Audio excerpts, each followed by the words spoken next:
Deretan kasus keracunan makanan bergizi gratis MBG mencuat dalam beberapa pekan terakhir. Pihak sekolah bahkan meminta siswa untuk tidak melanjutkan makan.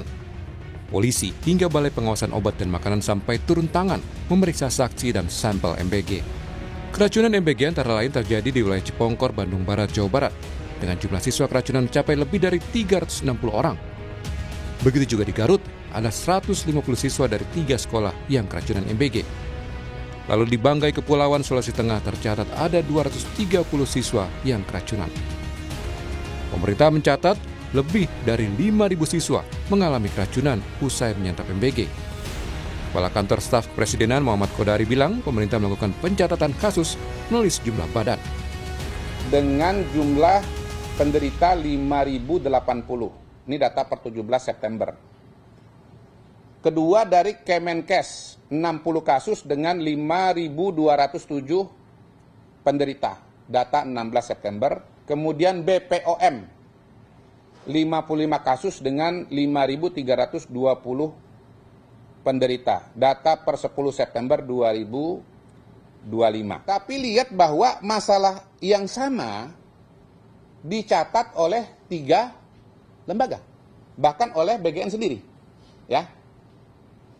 Nah, yang kedua, angkanya secara statistik itu sebetulnya sinkron, sama-sama di sekitar angka 5.000 ya.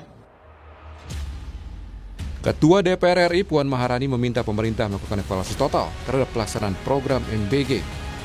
Itu perlu dilakukan agar tidak ada lagi siswa yang dirugikan dalam program ini. Nanti tentu saja kami akan melakukan pengawasan tempat-tempat yang mana ada masalah di tempat dapur-dapur MBG untuk melihat secara langsung itu sebenarnya masalahnya itu seperti apa, apakah di dapurnya, apakah di sekolahnya, untuk bisa melihat dari hulunya itu sebenarnya masalahnya seperti apa. Jadi memang evaluasinya itu harus dilakukan secara total. Imbas banyaknya kasus dugaan keracunan, Badan Gizi Nasional bakal membentuk tim investigasi untuk menyelidiki menu hingga dapur program makanan bergizi gratis. BGN menilai belum tentu semua makanan yang bermasalah memicu keracunan. Saya akan membentuk tim investigasi untuk masalah hal yang diduga keracunan dan juga tim investigasi di bidang menu makanan atau dapur. Merespon banyaknya kasus keracunan MBG, Indonesia Corruption Watch (ICW) mendesak evaluasi total program ini. ICW menilai tata kelola program MBG buruk dan minim pengawasan. Dengan adanya terbukti tata kelola yang buruk, minimnya akuntabilitas, dan berulang kali merugikan warga, dalam kondisi seperti ini, pemerintah harus segera menghentikan pelaksanaan MBG agar tidak terus menimbulkan kerugian lebih besar bagi masyarakat. Setelah dihentikan, diperlukan evaluasi total yang melibatkan publik, terutama siswa, guru, orang tua, dan kelompok masyarakat.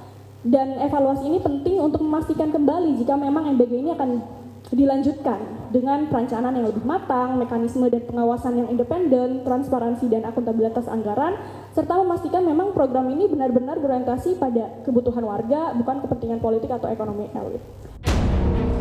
Program MBG baik sebagai intervensi pemerintah untuk mengatasi masalah gizi buruk dan kesehatan siswa, serta menggerakkan roda perekonomian.